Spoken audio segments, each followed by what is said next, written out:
질문 드리겠습니다. 네, 삶의 질량은 제 존재의 가치를 아느냐 모르느냐에부터 차이가 나기 시작하고 덕된 일을 하고자 할 때는 자기 존재 가치부터 찾아내야 한다고 하셨습니다. 또 어려워지는 이유는 제 가치를 찾지 못했기 때문이라고 하셨습니다. 네. 말씀하시는 자기 존재의 가치에 대해 여쭙고 자신의 존재의 가치에 대해 어떻게 찾아나가야 되는지 여쭙니다. 아주 좋은 질문 하셨습니다. 제가 이에 따른 법문을 한 것에 대해 인용을 해서 질문을 하는 것인데, 과연 나의 존재의 가치는 무엇일까요? 내가 왜 인육을 쓰고 인간으로 살아가야 하는 것인가요? 누구는 그래요. 선택받은 인간이 있다고. 아니요. 모든 인간은 이 저승에서 선택받았기 때문에 인육을 쓰고 인간으로 살아갈 수 있는 기회가 주어진 것입니다. 활동의 주체일 때만이 나의 업을 살 수 있는 것이야, 직접적으로.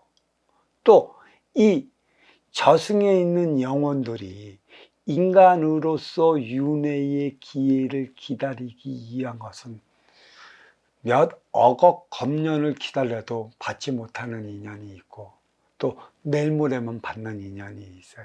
내가 인간으로 태어나고 싶다고 해서 태어날 수 있는 것도 아니고, 순서를 빨리 가고 싶다고 해서 빨리 가지는 것도 아닙니다.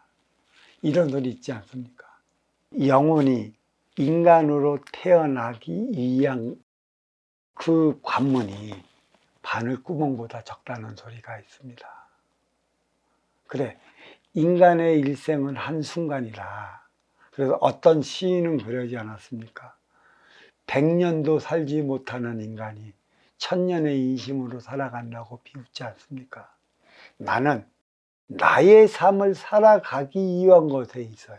물론 베풀기 위한 삶을 살아가고 있는 것이지만, 베풀 때가 언제인가, 진정 너를 위해 살아갈 때가 언제인가를 우리는 분명 깨달아야 하는 것인데, 무조건 베풀어라, 무조건 사랑하라, 이웃을 위해 살아가라, 이런 소리를 하고 있습니다. 인기가 인간으로 살아갈 때만이 나의 업을 살 수 있는 것이고, 그만큼 소중한 것이기 때문에 이 씨는 이 씨 가문, 최 씨는 최 씨 가문, 정 씨는 정 씨 가문을 위해 움직이는 대신들과 함께 해 나가는 게 인간이에요.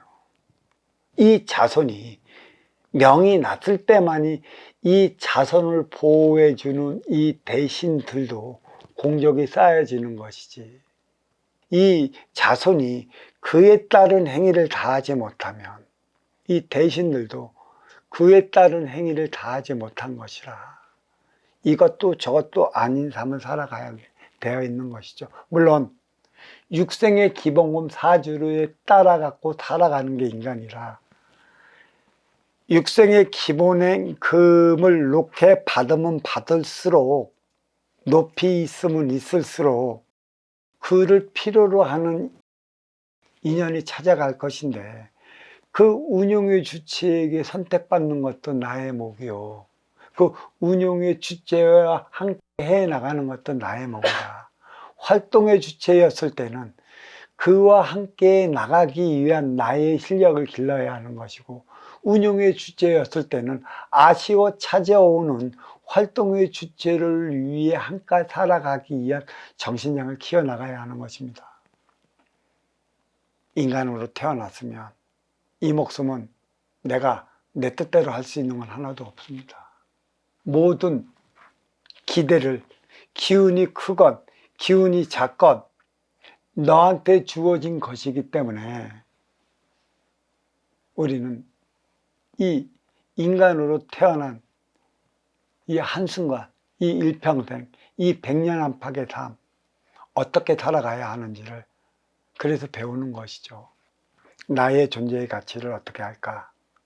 어려서는 나를 위해 살아가는 것이고, 성인이 되어서는 21살 결혼을 해 운영의 주체 가정을 꾸리는 것이고, 운영의 주체 가정을 꾸렸다면 6에 6을 덮은 숫자 36살 사면 너를 위해 살아가는 행위 현장에서 나의 삶의 씨를 뿌리는 것이라. 이 정도 되면 나의 존재의 가치는 내 스스로 다 알게 되어 있어요. 내가 이 사회에서 어떤 행위를 통해 어떠한 만큼의 어떠한 삶을 살아가고 어떠한 파정을 위해 어떠한 노력을 해야 하는가. 누구를 통해 알 수 있냐? 내 앞에 있는 인연을 통해 알 수가 있어요. 그들이 누구인가를 분별 있게 바라만 본다면 내가 나의 이치를 알 수 있는 것이고, 또 그를 통해 나의 소임을 찾아가게 되어 있습니다. 어려서 초등학교 시절에 그 초등학생이 누가 무엇이 될지를 어떻게 알겠습니까? 중학교 들어가면 점진적으로 자라나는 나무이기 때문에 저마다의 독특한 개성이 튀어나기 시작하는 것이고, 고등학교 때는 자기 주체성이 자리하기 시작하는 것이에요. 그리고 문제는 이 대학이라는 데가 있어요. 어떤 이들은 나와 내 능력과 또 타고난 소질과는 영 다르게 무조건 대학만 들어가겠다고 해서 대학을 들어가갖고 실망하는 이들이 있고, 또 들어가서 학과를 바꾸는 이들도 있어요. 소임이란 나중에 36살 정도 되면 내가 나의 삶을 살아가는 그 일에 전념하게 되어 있어요. 그래서 일이라는 것이죠. 천부경에서 일시무시일이라고. 그래, 이 문자로 해석하면 한일자인데 우리의 순수 말로 얘기하면 일입니다. 육건사를 위한 일. 육을 건사할 때만이 내가 나의 삶을 살아가는 것이고, 육건사의 일이 끝나면 정신량 차원의 일을 찾아 들어가는 것이라. 중요한 것은 어린 시절에 누구를 통해 무엇을 배우느냐가 가장 중요한 것이에요. 36살 정도 되면 나의 가치는 형성이 되는 거고, 대부분 산에 들어가 공부하는 연령대를 보면 37살 전후로 산으로 들어갑니다. 왜?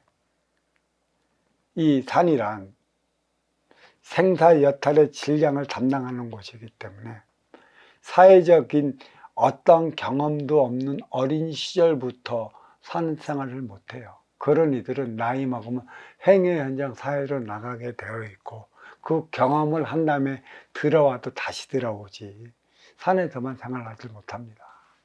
또 그렇게 사회적인 경험이 없는 이들은 그렇게 크게 크질 못해요. 그게 모든 일련의 공부적 차원이라 얘기를 하는 것이죠. 내 스스로, 내 일은 내가 아는 것인데 제발 나의 주체성만 갖고 있으십시오. 어떤 이들의 말소리에 끄달리면 안 돼요. 내 결정은 내가 내리는 것이에요. 그리고 주어진 소임은 나중에 다 찾게 되어 있습니다. 육생량이 소임인 이들은 때가 되면 그 육생량만큼의 자리에 올라가 있고, 또 정신량을 찾기 위한 이들은 때가 되면 그 정신량을 찾기 위한 행위를 다 하게 되어 있어요. 누구를 만나느냐, 누구를 통해 갖고 내가 나를 키워나가느냐, 이 선택의 목은 내가 갖고 있는 것입니다. 초등학교가 끝나면 중학교에 올라가듯 중학교가 끝나면 고등학교가 올라갑니다. 정신량 차원의 삶을 살아가는 이들은 단계별로 어느 때는 여기에 대한 도파, 이게 끝나면 어느 때는 여기에 대한 도파, 어느 때는 여기에 대한 도파가 연계적으로 올라가게 되어 있어요. 근데 내가 줏대를 잃어버리면 최고의 그 도파의 스승을 만났는데 다시 그 밑으로 내려가 술을 찾으러 정신을 돌리는 이들이 있어요. 그건 자기 분별이 흐트러진 거고, 기운이 탔겠고 내 욕심에 휘말려 버리면 그 행위를 하는 것입니다. 자, 이 질문 여기 마치도록 하겠습니다.